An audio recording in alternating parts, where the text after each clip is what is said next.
पक्ष सदस्यत्व पदाचा राजीनामा दिलेल्या फारुख शाब्दी यांची आठवण काढून एमआयएमच्या उमेदवाराला अश्रू अनावर झाले. ही परिस्थिती पाहून एमआयएमचे राष्ट्रीय अध्यक्ष अझदुद्दीन ओवेसी स्वतः आपल्या जागेवरून उठून व्यासपीठावर आले. त्यांनी उमेदवाराला धीर देत माईकचा ताबा घेतला आणि स्पष्ट केले की फारुख शाब्दी यांनी राजीनामा देण्यापूर्वी आपल्याशी कोणतीही चर्चा केली नव्हती.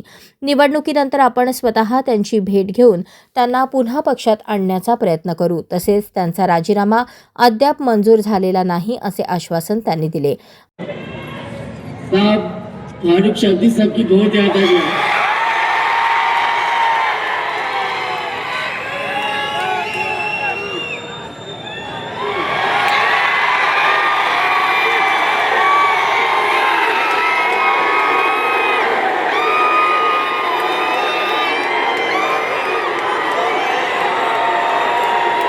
ओवेसी यांच्या या वक्तव्यानंतर सभेत उपस्थित जनसमुदायाकडून शाब्दी शाब्दी अशा जोरदार घोषणा देण्यात आल्या.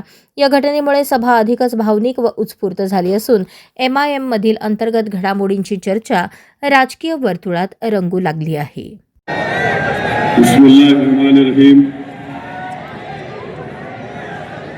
एक बात सुनिए.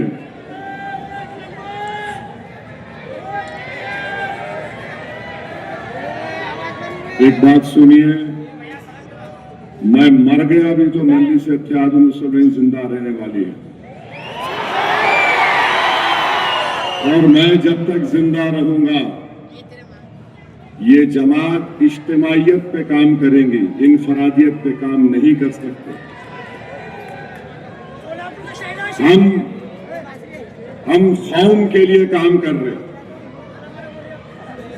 मैं 5 मरतबा जेल को गया हूं. 2 मरतबा पुलिस के लाठियां सर पे खाया हूं. तो कोई चमन में चल के यहां तक नहीं आया हूं मैं.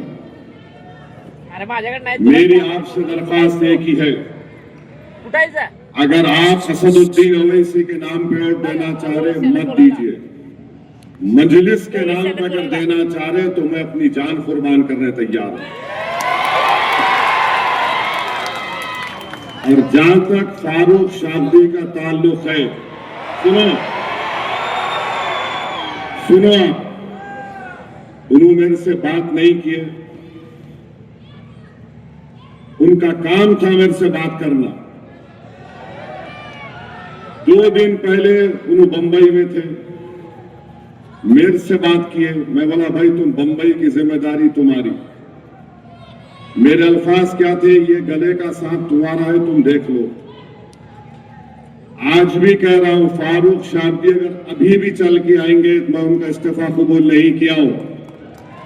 आप लोग जाके बना के ला लो. और अगर वो नहीं सुनना चाह रहे तो इलेक्शन के बाद मैं उनके वालिद से जाके मिलने वाला हूं. ओडिशा में एक मुसलमान को बांग्लादेशी कहकर फेंक दिया गया. नवादा बिहार में एक मुसलमान को बांग्लादेशी कहकर उसकी पैर की उंगलियां काट दिए, कान काट दिए, जिस्म में राख मार दिए. वो मर गया. जलगांव का सुलेमान पठान को पकड़ पकड़ कर मारा. जान चले गई नौजवान बच्चे की. सुलेमान पठान के वालिद को जब उसका वीडियो सुना, मैं सर पकड़ कर बैठ गया. बाप कह रहा है कि मारने वाले मेरे बेटे के बचपन के दोस्त थे. मारने वाले मेरे बेटे के बचपन के दोस्त थे. और बाप ने कहा कि अब मैं उस गांव में नहीं रह सकता जहां पर मेरी 5 पीढ़ियां गांव में रही है. अब मैं इस गांव को छोड़कर चला गया. क्या अजीत पवार कुछ बोले? क्या कोई कुछ बोला? मेरे भाई क्या बोलते, कानून अपना काम करेगा. अरे तुम क्यों बैठे हैं कुर्सी पर? तुम कुछ तो बोल सकते थे ना. अरे क्यों कर रहे ये लोग? हम मुंबई में डी मार्केट में अभी पड़ा 2 दिन कल या कल का वाकया के हमारी बहन बुरखा में है, तो एक कस्टमर उसको देखकर हमारी बहन के तनकीद कर रहा है. उसका शौहर कह रहा है तू बाहर निकल, तेरा रेप करता हूं। क्या है ये? इस देश है ये?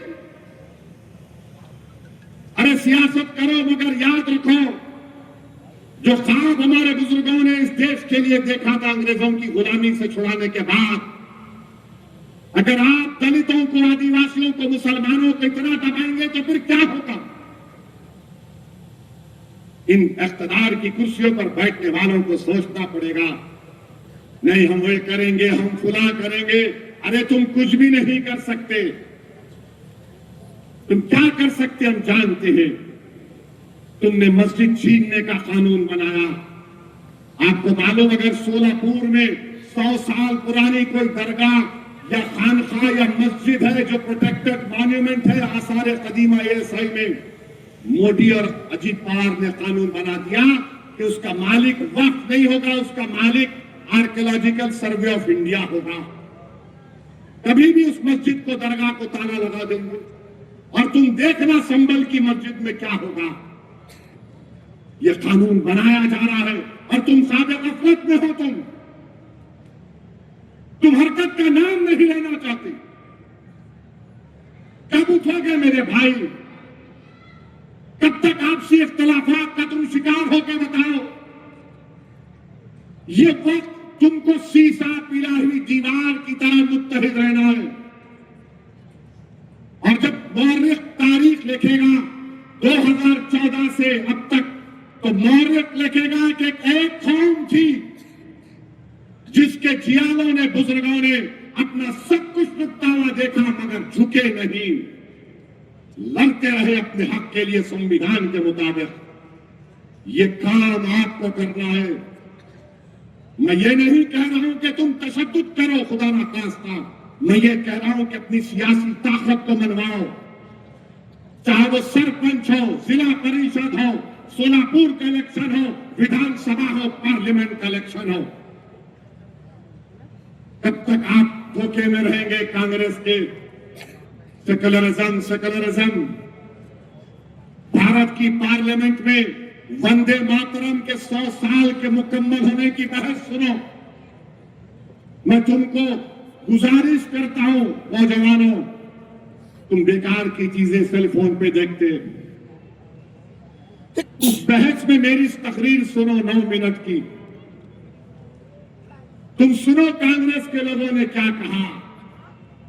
तुम सुनो अजीत पवार के एक एमपी ने क्या तकरीर की, शिंदे के एमपी ने क्या तकरीर की, बीजेपी के एमपी ने क्या तकरीर की, समाजवादी पार्टी के एमपी ने क्या तकरीर की। मुझे बताओ यहां पर जितने लोग हैं, तुम अल्लाह से हट के किसी की इबादत कर सकते? हाथ उठाकर बोलो, तुम अल्लाह की इबादत करते नहीं करते? आज वहां पर क्या बोला जा रहा था? जब हमारी बारी आई तो सब बैठे थे। बीजेपी के एमपी है, मुझे अच्छी तरह जानते, मेरे को आके बोले ओवैसी मैं तुम्हारी बात सुनने को बेचैन हूं। मैंने कहा मैं भी बेचैन हूं बोलने के लिए। मैं इन तमाम पर भारी पड़ूंगा और बताऊंगा संविधान के जरिए के तमाम भारत की जनता को झूठ बोल रहे हैं। भारत का संविधान शुरू होता है वी द पीपल के नाम से। ये बाबा साहेब अम्बेडकर ने लिखा। भारत का संविधान अपने प्रियम्बल में लिखता है liberty of thought, expression, belief, faith and worship. मैंने पार्लियामेंट में खड़े होकर कहा कि जब 24 जनवरी 1950 को पार्लियामेंट में हम संविधान दे रहे थे तो उसमें मेंबर ऑफ पार्लियामेंट उस वक्त थे जिन्होंने कहा था कि वंदे मातरम से शुरू करो। पहले वोट हुआ, हार गए। किसी ने कहा खुदा भगवान के नाम से शुरू करो, वोट हुआ, हार गए। मैंने कहा आर्टिकल 25 किस लिए है? फ्रीडम ऑफ रिलीजन है। मैंने उनसे कहा कि अगर आप इस देश को कह रहे हैं कि खुदा है तो फिर अल्लामा फजल खैराबादी को आप क्या कहेंगे जिन्होंने काला पानी की सजा इसलिए काटी क्योंकि जिहाद का फतवा अंग्रेजों के खिलाफ दिया था? आप क्या बोलेंगे महमूद हसन और हुसैन अहमद मदनी को? तुम क्या बोलोगे हसरत मोहानी को जिनकलाब जिंदाबाद का नारा लगाया? तुम क्या बोलोगे जौहर बरादरान को? तुम क्या बोलोगे टीपू सुल्तान को, जिसके हाथ में तलवार थी, खून गर्म था मगर अंग्रेजों के सामने झुका नहीं? तुम क्या बोलोगे उन लोगों को?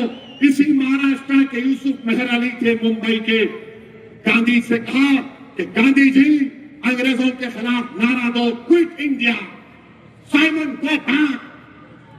तुम क्या बोलोगे इन लोगों को? ये आज भी मेरा सवाल है। बीजेपी वाले पुकार के बोले देश में रहना है तो बोलना पड़ेगा। तो मैंने कहा सुनो, मैं अपनी माँ की कोख में अल्लाह की वजह से पैदा हुआ हूं, मगर मेरी माँ मेरी दुनिया की सबसे कीमती चीज है मेरे लिए, मगर मेरी माँ मेरे लिए अल्लाह नहीं है। मेरा अल्लाह जमीन और आसमान का खालिक है। मैंने कहा कुरान में अल्लाह कह दिया इय्याका नअबुदु व इय्याका नस्तईन। एक मुस्लिम एमपी में हिम्मत क्यों नहीं पैदा हुई? बोलो। मेरा जुर्म सिर्फ यही है कि मैंने सच्चाई को बयान किया, इसलिए ये सब हमारे दुश्मन हैं।